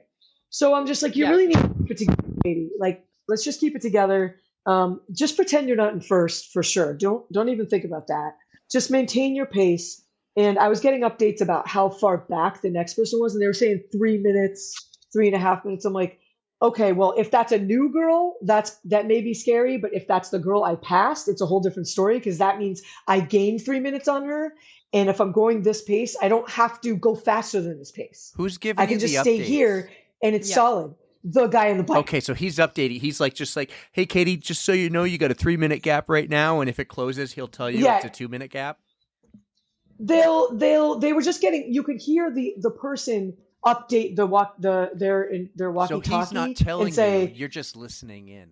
I'm hearing Yeah. it. I'm hearing it. And then if I asked him, he would tell me. Like if I said, how long am I back? He'd say 3.5 minutes. Mhm. And I even asked him, I said, is it the girl that I passed? He goes, I think so. He wasn't sure, but he's like, he was giving me info. Yeah. And the guys next to me that were running with me the whole time, they're like, you've got a half a mile on the girl? Like they were like, wow, that's awesome. They were being really cool to me. So the cyclist was so awesome. I mean, he was like such a gem. He did such a good job like leading the way because you can't really, it's dark and there's a lot of twists and turns. So I'm like, okay, I'm in a pretty good position Mhm. here. You need to just keep it together and don't mess this up. So you're not really going to go for your goal time right now because you could end up on the side of the road with that. That's a push for you, And so if you're 3.5 minutes ahead and you're doing fine at the pace you're going, you don't have to start going faster and drive the pace down. You just need to stay right here. And this is pretty comfortable, So I was pretty comfortable. So I'm like running along and we had a turnaround and I saw that she was quite a ways back. And so it just miles are ticking away, and I'm still keeping the lead. And I just can't believe it. And I'm like, I can't believe I'm still in the lead. And people are saying like first place female. I'm like, I'm really the first, like, is this really happening? Like, this would be so cool if I won this. And like Mike's here, and Bella's here, and his whole family's here. And like, they love this. Like they're like pumped on this race. And like people actually know about this race. So I come in and I'm like mile 20, it's ticking away. We go through Blizzard Beach or wherever that area was. And I see how far back the next girl is. And I'm like, okay, like, I think if I just keep this, I just got to keep it together. Like, just don't mess this up. And I just kept running. And once I got to Epcot, I was just like in shock. I'm like, I think I may win this thing. Like, I think I may win it. And the cyclist next to me, and he's like taking pictures of me and video. And he's like, first place girl. And all these people are cheering. And I get to the last aid station. And that song, I get knocked down, Yeah. but I get up again. And I'm thinking about the crash. And I'm thinking about Mike and Bella are out there running. And I'm thinking about all the times I've, come up short and all this. And that song's playing and the biker goes and he goes, all right, this is where I leave you. Like, go get it. Yeah. Like, go get the win. It's at the, and I'm like, All I just right. started bawling. I'm like, thank you so much. Thank you so much. Like, you're such a big help. And then I just ran down that chute and like, it was just epic. It was so cool.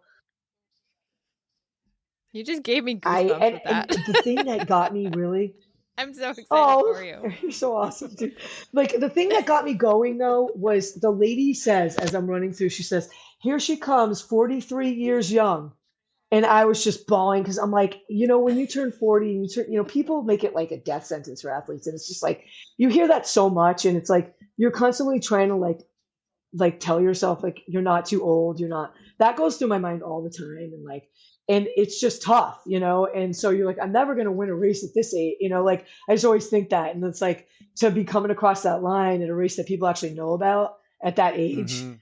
to show people like, if you're 40 or over, like you can still do this. Like, it's all right. And if you crash into a deer, you can still do this, You showed them. Yes. Crash Yes. into a deer.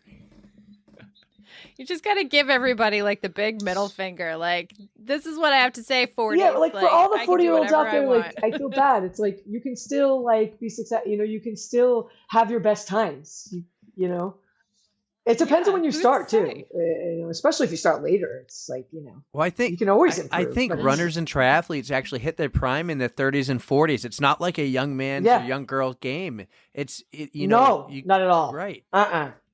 No, definitely not. I mean, you're seeing people like crazy, like world championship events, 35, 36 years old, 39. Jan Frodeno, 40, however old he is. Right. Tim O'Donnell, T.O. second place at Kona, Yeah. at like what, 39? Right. I mean, that is like, those people inspire me, because it does get, a little redundant with the age thing, and so yeah, it helps me, I got a fun TO story for you. He had his heart attack 2 summers ago, right, while doing a triathlon, and so as he's on the recovery, God, what's his wife's name? I know it too because Rinny. No, Rinny's the dog. Yeah. Tim and Rinny. No, Rinny. Rinny is doing Timmerman, and I'm in Timmerman, and I know he's there, and I'm in the corral waiting for the pros to go, and I had to pee. So I took about a 15-foot walk towards the school just so I'm not like in the crowd of everyone, and I relieved myself in my wetsuit because I wasn't able to go into the water. So not a big deal. Absolutely. So I relieve myself, and as I'm doing this, I'm looking, and exactly where I'm standing, the pro woman just took off. Tio walks right by where I would have been. And I was like, damn, why'd I go pee? Like, Tio was going to walk by me, and I'd be like, Tim, come on the podcast. You had a heart attack. This is going to be great.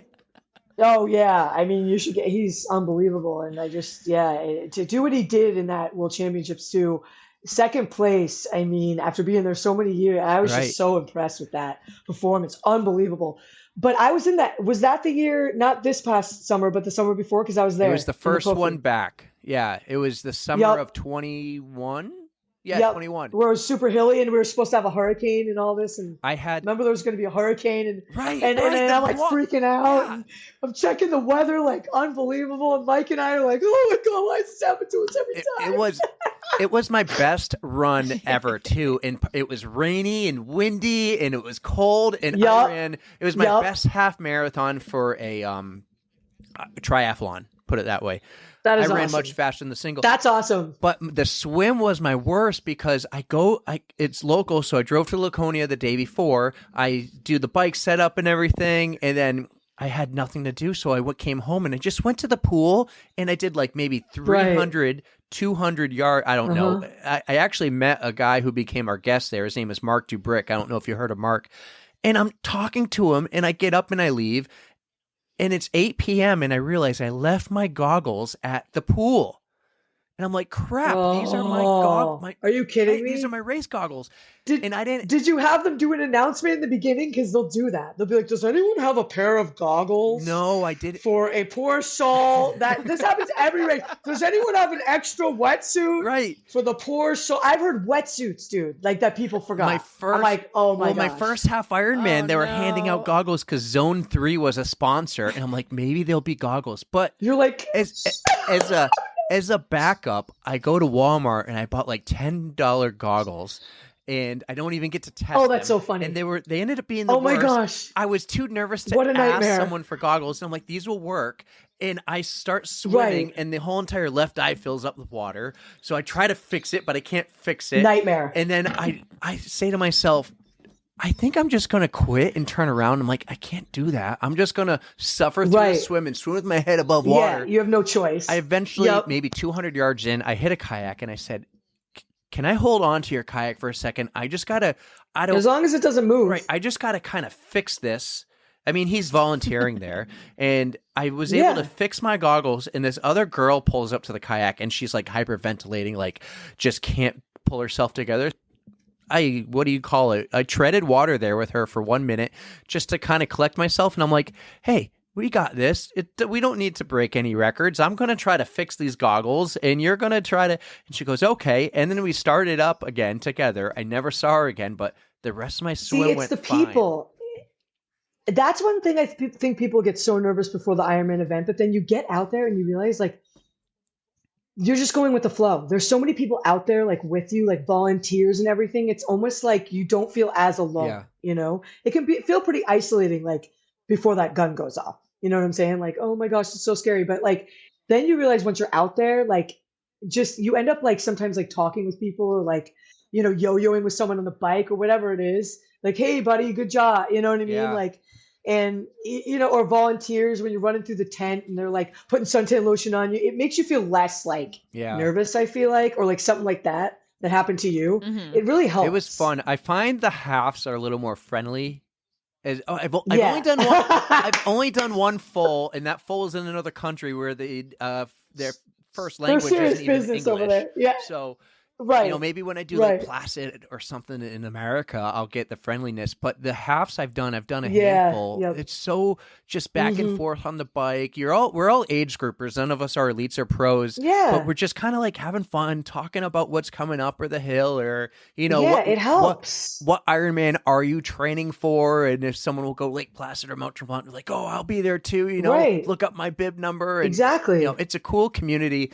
The running community is great too. The triathlon community is maybe a little smaller, but it's really cool.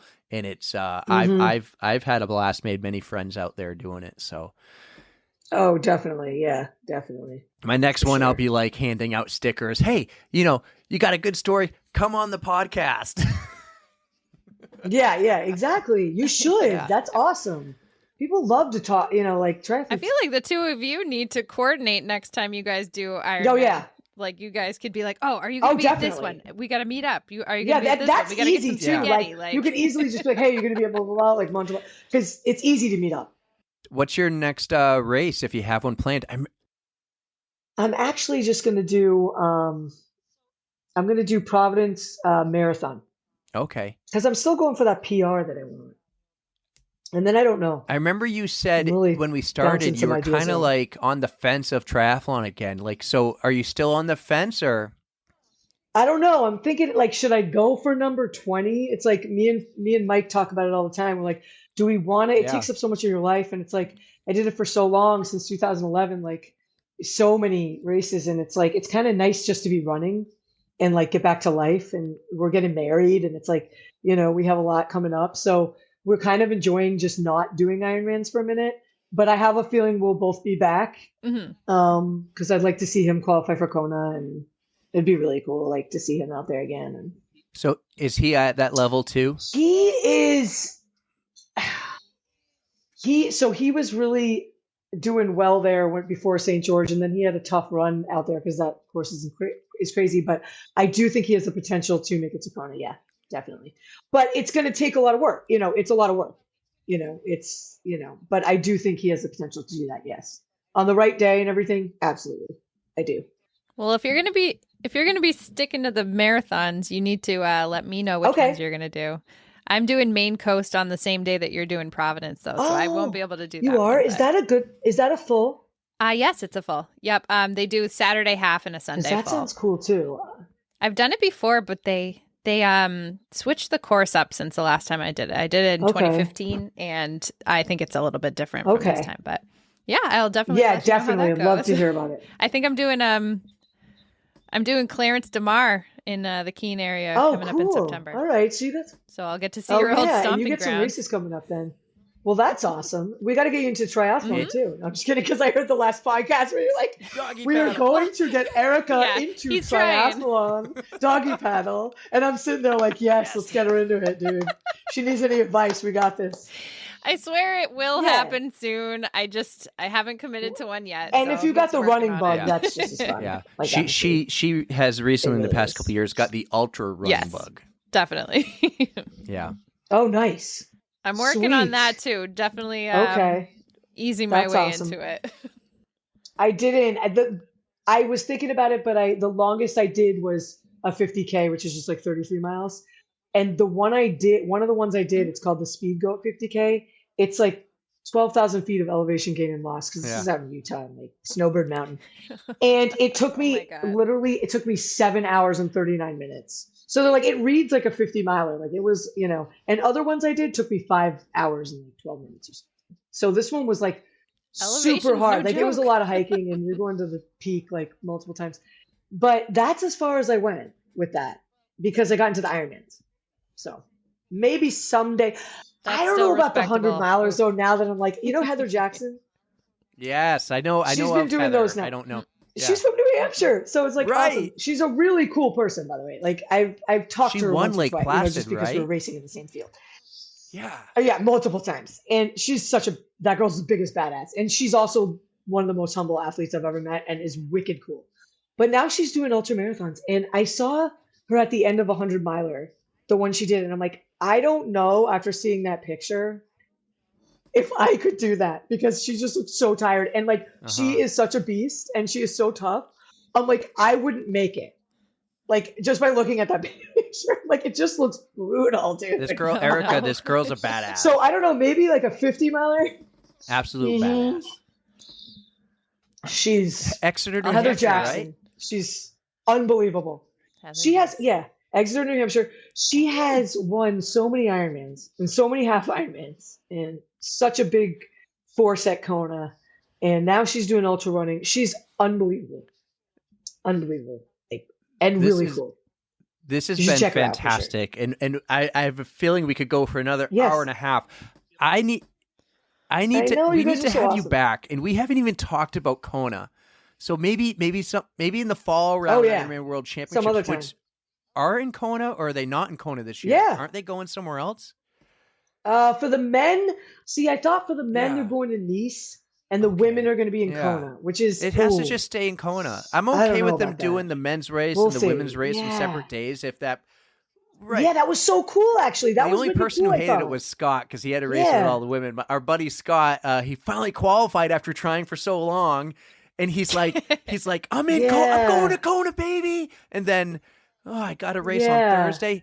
He wanted, didn't get to race the with- Kona experience. I think of like the single race. It wasn't the I men or totally the women, but understand. He Yeah. finally did Kona, and we're gonna have him Yup. on in a couple of days actually to tell us about his Kona story. Yeah. Oh, I'll So listen. It's That's gonna awesome. be part 4. Yeah, that's awesome. Yeah, so when you qualify, Yeah. we'll have to get. Yeah, you I know, we'll might have be to a get little talking ways about from qualifying. I might need a little bit of like a Ironman foundation, kind of like how a lot of people do Boston, but whatever it. works. Hey, I would- whatever.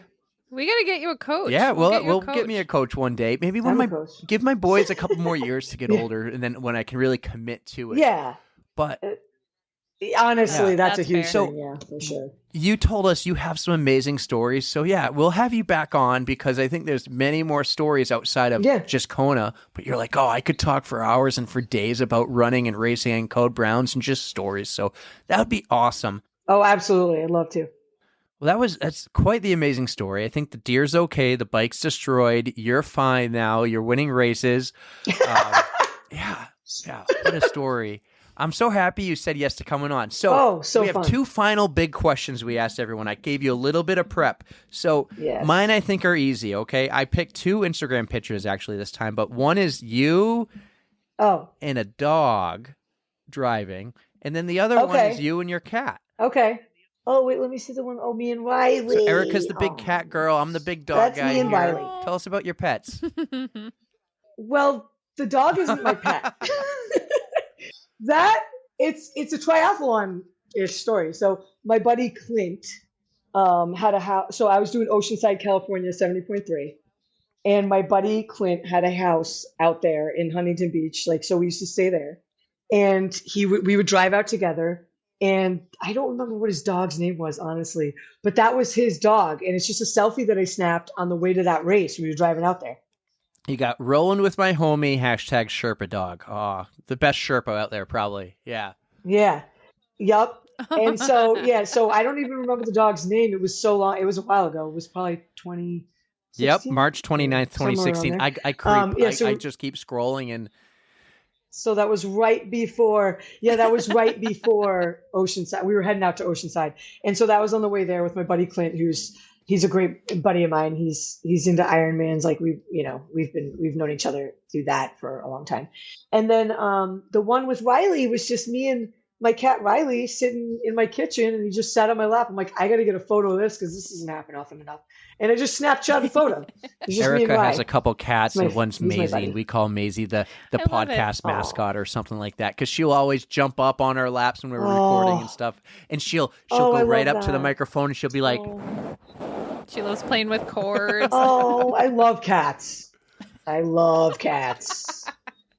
I don't know if you could hear her, but I have her. I'm in my spare bedroom, and I shut the door so they Right, can't that's come what and I did. bother me. And I could just hear her scratching, and I'm just like, I don't know if the mic can pick this up. I but she's couldn't just hear sitting there, her, but I did the same thing. I went in the guest room Good. and had to shut the cats out because we have another cat too, Toby. He's cute too. So we have a Spotify playlist, and we like to ask our guests if they would like to add a song, just something that either pumps you up, or if you like to listen to songs while you run or swim or bike, anything like that. Just something that gets you motivated to work out. And Okay, do your so best. this might already be on your playlist because I don't. This is one of my favorite, like, running, like, whatever, workout songs ever. And if you don't have it on there, this is just a Uh-huh. gift given to All everybody. It's just right. waiting for you. I'm sure you have it though. Yes. Till I Collapse by Eminem. That's my absolute favorite, I don't know if we like, have this running one. song. And if you listen to the lyrics, it's just like it's so like marathon and Ironman. Like it's like Eminem's just writing these songs for us, I think. Like I don't know. I'm like, have you ever done an Ironman, Eminem? Because you're dead on with how it feels. So Till I We Collapse. did not have that song, and it's yours Oh now. yes, I'm so That stoked. one is your Please song. listen to it next time you're working out. I mean, if you're okay with explicit language. Absolutely. But it's amazing. Oh, I put the explicit one It's on there. so good. It's so good. Had to If do you're that. ever, that is my go-to if I'm ever having a hard time. Like when the chips are down, when I got to pull out all the tricks, that song for sure. That's awesome. So That is perfect. This is exactly what we're looking for in our songs on our playlist. Like we want that kind of music that's just going to get you through whatever you need I to think get it's through. It's dude, perfect. I think it's a good recommend for sure. You are awesome. Thank you so much Yes. for coming on. I can't wait until we talk to you later this year. Oh, thank you Can't wait. guys. Yeah, we need a Katy part 2. We have to. So start compiling some more stories and stuff. Yeah, Erica, I'll be looking Absolutely. out. I'm about to make an announcement on whatever I choose to do this fall. Erica is pretty much getting me to do my first ultra marathon. I think I'm going to do a 12-hour race, so that's coming up. Yeah, that's Whoa. big. But that same race, Erica's doing a 30, so Wow, nice. right. Okay. She's going for the buckle. That is so cool. I want the So, buckle. and, Yeah, need it. Go for it. Thank you so much, Katie. Yeah, we're going to have you on again soon, so start compiling your stuff. Katie, you're awesome. Thank you for coming on the pod. Thanks, you guys. Everybody, I hope you enjoyed listening to Katie. She is probably one of the most badass athletes we have talked to, and I was so excited to just hear how she bounced back from that back injury. Can Is you she- believe that? Wild. So wild. Is she our first pro? Addie was a pro. Well, wait. What about Mark, too? Mark was up there. Mark. Dubrick. Mark's a pro. Yeah. Come on, man. Well, we're 49 episodes in. I know. Right. It is kind of You hard to kinda keep have track. right, yeah. Yeah, but oh my God. Not our first pro. Okay, She's cool. just out there killing it still. Like we teased in the beginning, she was out there doing Eastern States 20 and fourth female overall. Like she did it an hour faster than I did. Yeah. An entire hour. That's nuts. We're going to have her back. Hey, we only got 3 minutes until our next Oh, guest yeah. jumps on. But I need to ask you a quick question. Sure. What size is your shoe? I am a 10 in women's. Really? What's that in a men's? Pretty sure it was around a 9, right? Or Well, I'm a 9. I know you are. I'm a You're 9. just wearing my other shoes. I just even earlier than that, I wanted to run out to the truck to grab something, and I saw your UFO slides. Mm-hmm. Shout out to UFOs. And I'm like, well, I can manage about a 20-foot walk in these. And then I'm like, they fit. They fit must you be perfect. Brandon's. But then I looked at Brandon's sneaker, and it's like twice the size. Yeah, Brandon's got like a 13 or a 14. Like it depends on the shoe. So but do I have small feet, or do you have big feet? I feel like I have pretty normal feet for women. I feel like I have normal yours feet for are guys. No, I feel like yours are a little on the small No, side. I look at Ashley's shoes, and they're What so does she have? tiny. Well, I They- am not a tiny person. I am 5'9". My size 10 feet fit. Yeah. Well, that was an awesome interview. Yes. And guys, the big one next week, episode 50. You're going to love it. We have a big time guest for it. So I'll I'm even so have excited. a book review for you guys after. He wrote a book, another author. Don't give it away. Don't All right, I won't give it away. Real quick, if you guys like what we do, follow us on Instagram at On The Runs. We are doing the Riverside Reels now. I keep pointing at the screen. Well, they're going to see What am I it now. doing? They're going to see it. So that's good. We got those. If you want and you want to come on the podcast, shoot us an email or slide into the DMs. But our email address is a Gmail address. It's ontherunspod, P-O-D, @gmail.com. And we got a big event coming up soon, your 10-miler. Yes, I want all of you there. See, here I go pointing now. I want to see everybody there. It's on Saturday, May 13th. It's the Total Image Running 10-miler and 10K. We are a dog-friendly event, a stroller-friendly event. It's a very nice scenic out and back course and starts at Arms Park in Manchester, 8 a.m. on that Saturday, May 13th. I think I already said it, but just to make sure. So, And there'll be porta potties there, right? There will be porta potties. Hopefully, we're gonna need those. I won't make you wait like Melinda. Yeah, made us wait. not like your 20 mile or the Eastern States and everyone was in a porta potty line. Yeah, that was rough. So you guys should hopefully have a better All right, go guys. at it. So Hey, have a great Join week. Thank you for listening, guys. Episode 50 coming up next week. Can't wait. See you then. don't forget to stretch. 3, 2, 1, go!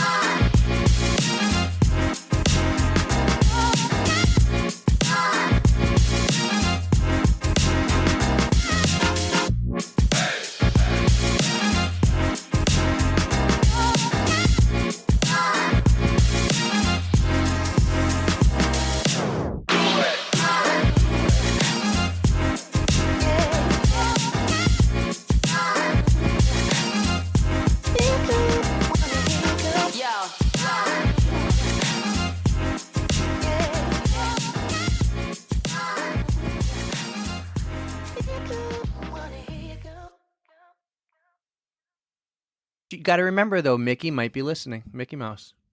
I know. Did you just hear, speaking the of Mickey, kids. they're replacing Mickey as like the official mascot because he's going to be not under copyright anymore? I just read that like yesterday. What? Yeah. Are you reading like fake It's news, the most though? random thing. That is so sad. Are you sure that's real news? I swear. I will try to find it. I think the new mascot is going to be like Figment. He's like a dragon or something. I swear. Oh, yeah. What? Figment. Figment's cool, but... Whoa, that's Does huge. that sound right? Oh, Well, I I don't think like next I year, think like next 10% of January the or people who go to something, Disney World know who Figment is. Everyone knows who Mickey is. I've Not never everyone heard I knows know who who Figment is. actually. We went on the Figment ride. It was awesome. I did the Figment Oh, ride that's too. a It was ride. great for my Cool. 2-year-olds. It could be fake news. I don't know. I think it's fake Yeah, news. I know. If Figment's going to be it's Oh. fake news. So. So I totally lied. Snopes it says no, Mickey Mouse is not being replaced.